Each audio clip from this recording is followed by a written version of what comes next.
Laurent, tu en penses quoi de ce candidat? Valérie, alors je sais que c'est un super candidat. D'après l'outil de matching qu'on a utilisé, il coche toutes les cases, hein. C'est top, hein. Côté soft skills, côté compétences, il est top. Mais là, tu vois, franchement, le mec qui arrive en entretien de recrutement et qui me dit je veux 2 jours de télétravail par semaine, il débute dans la boîte. Waouh, ça, tu vois ce que ça me fait là? Ouais, hein, c'est quand même du lourd. Et puis le mec en plus, tu vois, il arrive, il me dit ouais, alors il faudrait changer ci, moi je vous proposerais de changer ça, on pourrait peut-être repenser les méthodes, on pourrait. J'ai vraiment trouvé que c'était complètement déplacé pour quelqu'un qui vient de passer un entretien de recrutement. Je sais pas ce que tu en penses. Je sais pas, tu dirais quoi alors en espèce de conclusion, cette personne, elle est quoi? Bah, déjà, il va poser des problèmes d'intégration dans l'équipe, et puis c'est vraiment une complication pour le service, hein. Ah, d'accord, ok, je comprends, mais alors qu'est-ce qui t'a le plus irrité en fait dans son comportement? Je sais pas, je dirais qu'il est anticonformiste, tiens. Il est anticonformiste, ok. Alors peut-être que ce qui serait intéressant quand même, avant de tout de suite le mettre de côté, tu me dis ce qui est le plus irritant pour toi dans cet anticonformisme. Mais il est imprévisible, il est complètement imprévisible. On sait pas, c'est pas du tout rassurant. Moi, c'est inquiétant. Pour moi, il donne pas l'exemple à l'équipe. Il risque de remettre en question tout un tas de choses. Il va être en permanence très très exigeant pour faire changer les choses. Il va avoir une vision individualiste. Il va pas penser comme nous.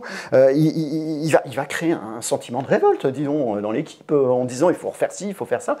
Tout le monde va partir en vrille. J'ai peur qu'il soit un peu critique, mais qu'est-ce que tu aimerais en fait à la place? Qu'est-ce que tu aurais aimé trouver? Moi, Tu dis anticonformiste, alors pour le coup conformiste, est-ce que c'est un peu... Moi, je voudrais un mec qui soit conforme, quoi, qui soit fiable, qui soit prévisible, qui me pose pas de problème, qui me fasse pas prendre de risques, hein, parce que avec les enjeux de transformation auxquels on doit faire face, on peut pas se permettre d'être en risque. Il faut quelqu'un de tout de suite acculturé, tout de suite aux commandes. Faut rassurant, quoi. Il te faudrait quelqu'un de rassurant, c'est le mot peut-être. Ouais. Mais alors, quand même, Laurent, c'est pareil, si on pousse notre réflexion, tu me disais quand même que ton département était potentiellement chahuté par un contexte qui bouge beaucoup. Si on pousse un peu, ce serait quoi les limites de ton conformiste, là? C'est que il va pas apporter de la nouveauté. On est en pleine transformation, comme tu le sais, toute la boîte, puis nous en particulier en première ligne. Donc il faut repenser tout le système, il faut repenser l'organisation, il faut essayer de trouver des solutions nouvelles parce qu'on a des problèmes nouveaux.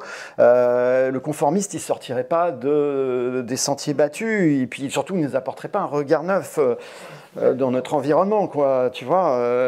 Et en gros, il ne voit pas les limites du système, il va s'y conformer. Oui, et puis il ne va pas trop te challenger. C'est quand même aussi un vrai sujet, ça. Ouais. De pouvoir s'affirmer vis-à-vis de toi. Ouais, d'accord, ok, j'ai besoin peut-être d'être challengé parce que parfois je fais des erreurs. Ouais, c'est vrai, t'as raison, en y réfléchissant bien. Il faut quelqu'un qui me challenge, il faut quelqu'un qui contribue, qui apporte des idées nouvelles, qui nous fasse faire un pas de côté, qui stimule l'équipe en disant peut-être qu'on a toujours fait comme ça, mais que c'est plus du tout adapté, qui questionne le statu quo, quoi, qui amène une autre vision et qui ose critiquer et qui apporte vraiment un regard nouveau dans un contexte en pleine mutation comme le nôtre. Tu vois, Laurent, cette personne, c'est une opportunité plutôt qu'une complication.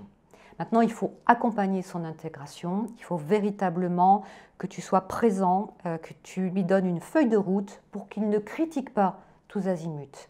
Mais je pense vraiment qu'il va apporter une vraie valeur ajoutée à ton service. Valérie, que s'est-il passé ? En fait, nous avons assisté à une bascule des modes mentaux. Le pack aventure est un exercice qui permet de passer du mode mental automatique au mode adaptatif. En fait, ici, il a permis de travailler la nuance en partant d'un irritant pour finalement garder le meilleur de cet irritant. C'est-à-dire des avantages. C'est-à-dire des avantages. Et cet outil qui peut paraître simple est en fait extrêmement rythmé et puissant. Et il permet de travailler toutes les tensions qui peuvent se produire dans des situations où la diversité est opérante. Tout à fait, c'est un bon outil pour favoriser un regard positif sur la diversité.